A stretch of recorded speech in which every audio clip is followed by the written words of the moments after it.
2025 সালে যারা উচ্চ মাধ্যমিক পরীক্ষা দেবে তাদের যাদের ভূগোল রয়েছে তাদের প্র্যাকটিক্যাল পরীক্ষা স্টার্ট হয়েছে, কোথাও পরীক্ষা হয়েছে, কোথাও হবে। তো প্র্যাকটিক্যালের প্রস্তুতি হিসাবে আজকে আমরা 2 নম্বর দাগের যে প্রশ্নটি পড়ে, অর্থাৎ 3টা সেটে নিশ্চয়ই জানো 3টা সেট প্রশ্ন হয়, 3টি সেটের মধ্যে 3টি সেট বা যে কোনো একটি সেট মাস্টারমশাই দেন তোমাদের করতে। তো আমরা আজকে যা শুনেছি সেকেন্ড সেটের একটি প্রশ্ন, অনেক জায়গায় তো পরীক্ষা হয়ে গেছে, সেই পরীক্ষার প্রশ্নটা আমরা দেখব। এটা কিন্তু আগেও কিন্তু বিভিন্ন সালে এসেছে, যেমন ধরো 2018 সালে এইরকম প্রশ্নটা এসেছে।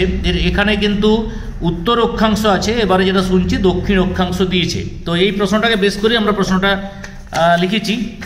তো প্রশ্নটাকে আগে কষে নেব, ঠিক আছে? তো প্রশ্নটা দেখো কি বলছে, যে মূল বিষয় আছে RF আছে 1:120 অর্থাৎ 120 কোটি, স্কেলে 10 ডিগ্রি ব্যবধানে, তাহলে ব্যবধানটা বলে 10 ডিগ্রি, 20 ডিগ্রি দক্ষিণ অক্ষাংশ থেকে 80 ডিগ্রি দক্ষিণ অক্ষাংশ। এটা অনেকে 40 পড়তে পারো, টাইপে গোলমাল হতে পারে।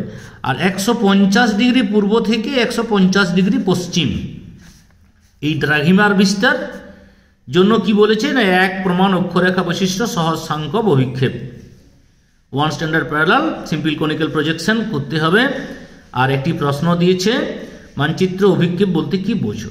তাহলে অঙ্ক করা, প্রথমে অঙ্কটা করে নিতে হবে। অঙ্কটা করার জন্য কি করতে হচ্ছে না, তোমাকে প্রথমে মূল বিষয়গুলো লিখে নিতে হচ্ছে, কি কি বিষয় চেয়েছে।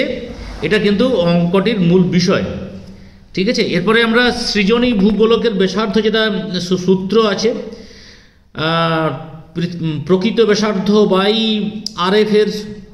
RF এর অংশটা। তাহলে এটা অঙ্কটা ক্যালকুলেশন করলে কি আসছে, এই 640 ডিভাইডেড বাই 120, এটা কাটাকাটি করলে 5.33 সেমি।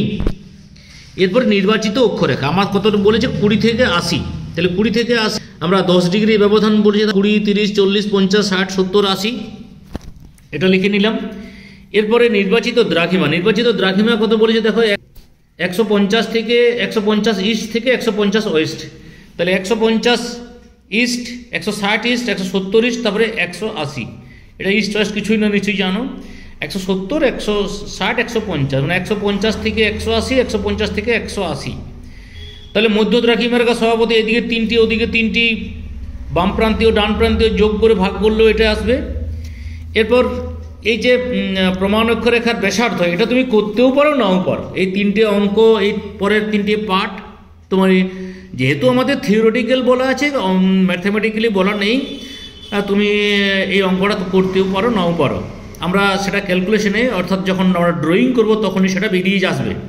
5.33 সেমি। এখন বিষয় হচ্ছে এই 5টা তো আমরা নিতে পারবো, 0.33 জন্য আমরা কি করব সেটা একটু দেখাই। তো 5-এর জন্য আমাদের যে নর্মাল স্কেল, সেই নর্মাল স্কেল থেকে আমরা এটা 5টা আমরা এঁকে নিতে পারবো নর্মাল স্কেল থেকে। এবার আমরা ডায়াগোনাল স্কেলে আমরা 0.33টা আঁকছি, কিভাবে করছি সেটা তোমরা একটু দেখবে। তাহলে ডায়াগোনাল স্কেলের এই অংশটা সেন্টিমিটারের অংশ।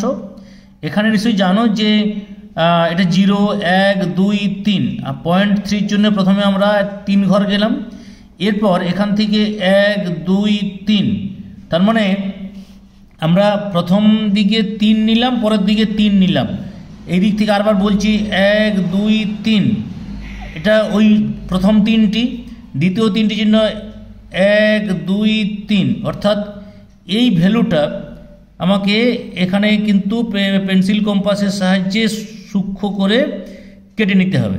আমি এটা প্রথমেই কেটেছি, এই মাপটি বেরিয়েছে। তাহলে এটা পয়েন্ট, এটা 5, আর এটা হচ্ছে এইখান থেকে এইটা 0.33 দিয়ে যোগ করে দিলাম। তার 5.33 দাগ এটা এলো, 5.33 দাগ এই পর্যন্ত এসেছে, 5.33। এরপরে এই মাপটাকে নিয়ে আমরা পরবর্তী ক্ষেত্রে ড্রয়িংটা করব। তাহলে আমরা প্রথমে 5.33 যেটা দুটি স্কেলে মিলে পেয়েছিলাম সেটা কিন্তু কেটে নিলাম, অর্থাৎ 5.33 এইটাকে পেন্সিল কম্পাসের সাহায্যে দাগটি নিয়ে নিলাম। এরপর আমরা ড্রয়িংয়ের জায়গায় যা আমাদের কাজ হচ্ছে যে একটি দাগ নিয়ে নেওয়া। এটা যেহেতু দক্ষিণ গোলার্ধ সেহেতু ছবিটা কিন্তু আমাকে উল্টো করে আঁকতে হবে, এটা একটু সাবধানে করতে হবে। আমার দাগ যেহেতু নেওয়া আছে 5.33, তাহলে এটা 5.33 নিলাম। তাহলে এটাতে আমি নাম দিলাম, যদি নাম দিই এ এবং বি। এরপর আমাকে এ বিন্দুতে 90 ডিগ্রি করতে হবে, উল্টো দিকে করতে হবে, ঠিক আছে। এটা 90 ডিগ্রি করলাম। কি স্টেপগুলো যেন দুটো স্টেপে করতে হয়, তো দুটো স্টেপ। প্রথমেই আমরা 90 ডিগ্রি তাহলে এখানে টেনে নিচ্ছি। তোমাদের ভূগোলের প্র্যাকটিক্যালের যে বাকি অংশগুলো আছে সেটা কিন্তু ইউটিউবে দেওয়া আছে, ডেসক্রিপশনে লিঙ্ক থাকলো, সেখান থেকে দেখে নেবে। এরপরে এটার আমরা ব্যাসার্ধটা ধরে নিলাম, দিয়ে এটা একটা বৃত্তচাপ কাটছি এবি পর্যন্ত। এরপরে আমার কাজ রয়েছে যে অঙ্কতে যে দুটো বিষয় রয়েছে, একটা 10 আর একটা হচ্ছে প্রমাণ অক্ষরেখা 50। এই দুটো আমাকে আবার চাঁদা বসিয়ে 10 ডিগ্রি এবং 50 ডিগ্রি, তাহলে চাঁদা বসালাম। চাঁদাটা ঠিক ঠিক বসাবে, এটাকে ইংরেজিতে আবার প্রোটেক্টর বলে। 10 ডিগ্রি আমার এখানে 10 ডিগ্রি আর 50 ডিগ্রি, 10, 20, 30, 40, 50, এই দুটো দাগ আমাকে এবারে যুক্ত করতে হবে এ বিন্দুর সাথে। আমি কিন্তু বৃত্তচাপ পর্যন্তই টানব, বেশি টানছি না। এরপর এখান থেকে 50-এর, আচ্ছা। এরপরে আমার 10টি লিখে দিতে হবে, 50টি লিখে দিতে হবে। কতটা 10, কতটি 50। আমি একটা বৃত্তচাপ ওইখানে করে দিলাম, অর্থাৎ এটা লেখার জন্য 10 আর 50, এটা 10 ডিগ্রি, এটা হচ্ছে 50 ডিগ্রি। এরপরের কাজ যেটা রয়েছে যে এই মাপটি, অর্থাৎ আমি এখানে নাম দিলাম সি, বিসি মাপ নিয়ে আমার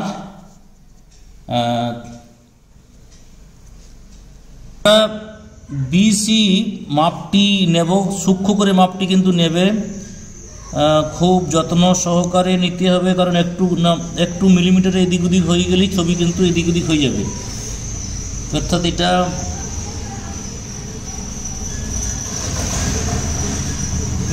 নিলাম কার বিসির সাপেক্ষে এখানে একটা বৃত্তচাপ টানলাম, এটা কিন্তু 10 ডিগ্রিটা, ঠিক আছে।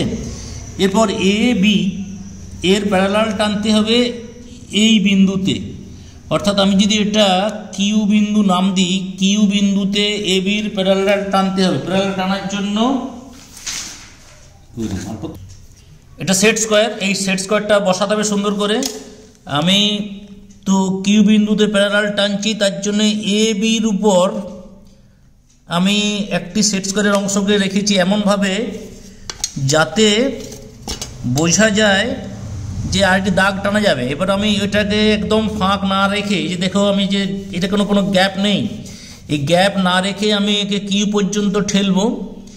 কিউ পর্যন্ত আসার পরেই আমি কিন্তু এখানে একটা দাগ টেনে দেব, আন্দাজে করবে না। তাহলে আমি এখানে পি কিউ নাম দিলাম, এটা হলো। এর পরের কাজ রয়েছে আমার এখানে, আমি একটা নাম দিচ্ছি, মনে করো যে ডি। এই ডি বিন্দুতে 90 ডিগ্রি টানতে হবে। ডি বিন্দুতে 90 ডিগ্রি টানার জন্য আমার কি কাজ না, আমি এখানে চাঁদাটি বসিয়ে নেব। চাঁদাটি বসিয়ে নিয়ে চাঁদাটি বসিয়ে নিয়ে 90 ডিগ্রি টানলাম, টানছি এটা স্কেলের সাহায্যে। তাহলে এটা আমার প্রমাণ অক্ষরেখার ব্যাসার্ধটা বেরোবে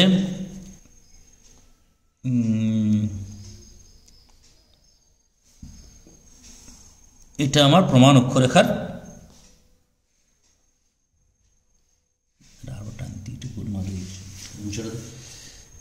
এরপর 90 ডিগ্রি টেনেছি, দেখেছো 90 ডিগ্রি টানার পরে আমার এই বিন্দুটার যোগ করতে হবে, যেটা প্রমাণ অক্ষরেখার ব্যাসার্ধ বেরোবে। তো একটু দেখি ধীরে সুস্থে সময় নিয়ে, কারণ এটা যেহেতু প্র্যাকটিক্যাল একটু সময় সাপেক্ষ। তো এটা নিয়ে নিলাম, এখানে আমি নাম দিলাম ডিই। এটা কি? তাহলে প্রমাণ অক্ষরেখার ব্যাসার্ধ। এটা আমি লিখে ফেলি, এটা সুন্দর করে লিখবে। আমি আপাতত লিখে দিচ্ছি প্রমাণ অক্ষরেখার ব্যাসার্ধ। এটা গেল। এই সিডি এটা মধ্য দ্রাঘিমা রেখার বিভাজন দৈর্ঘ্য, এটা লিখে ফেলবে। মধ্য দ্রাঘিমা রেখার বিভাজন দৈর্ঘ্য, এটা পিকিউ, এটা আমি এখানে লিখছি পিকিউ প্রমাণ অক্ষরেখার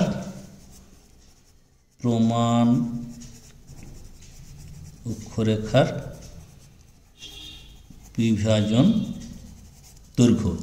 এটা কত? 5.33 সেমি। এটা কিন্তু আমার ফার্স্ট পার্ট। এরপরে সেকেন্ড পার্ট।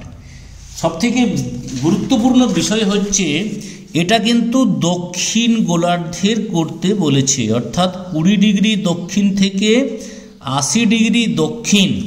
আমি যদি এই পাতাতেই আঁকি তাহলে প্রথম কাজ হবে আমার ডি এবং ই এর মাপটাকে নেওয়া। ডি এবং ই এই মাপটি নিলাম, ডিই এই মাপটি নিয়েছি। তাহলে এটা দক্ষিণ দিক থেকে বসবে, আমি দক্ষিণ দিক থেকে বসাচ্ছি। ওকে, দক্ষিণ দিক থেকে বসাচ্ছি। এটা কি বলতো? এটা হচ্ছে প্রমাণ অক্ষরেখা। এরপর এখান থেকে আমার একটি 90 ডিগ্রি বা সরলরেখা টেনে নিতে হবে। স্কেল দিয়ে তুমি একটা সরলরেখা টেনে নেবে। এটা হচ্ছে মধ্য দ্রাঘিমা রেখা টেনে নিলাম। তাহলে আমার এটা হচ্ছে মধ্য দ্রাঘিমা রেখা, আর এটা হচ্ছে আমার প্রমাণ অক্ষরেখা। এটা প্রমাণ অক্ষরেখা। এরপরে আমার নিশ্চয়ই মনে আছে যে মধ্য দ্রাঘিমা রেখার বিভাজন দৈর্ঘ্য বিসি নিলাম এবং এটা কেটে নিলাম কতগুলো ভাগে, যেহেতু আমার 6টি বলাই আছে সেই 6টি ভাগে কাটছি। 1 2 3 আর এই দিকে 1 2 3। এর পরের কাজ হচ্ছে যে এইখানে পেন্সিল কম্পাস বসিয়ে আমার একটি বৃত্তচাপ কেটে নিতে হবে। এটা প্রথমটা, এটা দ্বিতীয়টা, এরপরে তৃতীয়, এরপরে এটা আমার 5 নম্বর, একটা তো টানাই ছিল আগে। পরে আমার পিকিউ মাপ নিতে হবে। এটা প্রমাণ অক্ষরেখার বিভাজন দৈর্ঘ্য। পিকিউ একবার বসিয়ে দেখে নিই, পি এবং কিউ। এবারে এখান থেকে এটা একটা আমার কতগুলো লাগবে, 1 1 2 3 3 3, তাহলে 1 2 3, আর ওইদিকে 1 2। কেমন লাগছে করতে পারলে কিনা আমায় একটু জানাবে। বাকি অংশগুলো তোমাদের যদি প্রয়োজন হয় সেটা ভিডিও করে নিলে দিয়ে দেওয়া যাবে। এরপর আমার স্টার্টটা করতে হবে। এটা হলো এরপর লেখার কাজ। লেখার কাজের ক্ষেত্রে বলি, যত অক্ষরেখার পরিধি বৃহৎ হয় তত কম মাপের হয় বা কম মানের হয়। যেমন 20, 30, 40, 50, 60, 70 এই লেখাটা অনেক সময় অন্যদের উল্টে যায়, এটা উল্টাবে না, ভুল হয়ে যাবে। তাহলে এটা 20 থেকে 80। আর একটা লেখা আমরা নর্মালি উত্তর গোলার্ধের ক্ষেত্রে ডান দিকে পূর্ব দিক হয়, বাম দিকে পশ্চিম দিক হয়। যেহেতু দক্ষিণ গোলার্ধ আঁকছি সেহেতু তোমার এটা 150 ডিগ্রি, ডিগ্রিগুলো লিখিনি, 150 ডিগ্রি ইস্ট, এটা বাম দিকে ইস্ট আর ডান দিকে ওয়েস্ট। এই একটা বিষয় গেল। শেষে তোমাকে যেহেতু RF 1:120 গায়ে 6খানা শূন্য, সেহেতু এটা তোমাকে স্কেল আঁকতে হবে। স্কেলটা কি, তুমি 4 সেমি নেবে, তিনটে দাগ উপর নিচে করে পরপর, মানে অর্থাৎ এরকম 1 2 3 তিনটে দাগ নেবে, মেপে নেবে, 1 2 3 সেমি করে ভাগ করে নেবে। ঠিক আছে, তো 1 সেমি তুল্যাঙ্ক এখানে 1200 কিমি, এটা ভাগ করলে পাওয়া যাবে। তাহলে এই 1200, 2400, 3600, শূন্যর উপর 0, হাফের উপর 600, একের উপর হচ্ছে 1200 কিমি। তারপর সুন্দর করে স্কোয়ার করে উপর লিখে দিয়ে এখানে সহজ সাংখ্যক অভিক্ষেপ এটা লিখলেই উত্তরটা কমপ্লিট। তোমাদের যদি মনে হয় বাকি অংশ করে দিতে হবে, তাহলে বাকি অংশ ভিডিও আমরা পরবর্তী ক্ষেত্রে নিয়ে আসবো। সকলকে ধন্যবাদ সঙ্গে থাকার জন্য।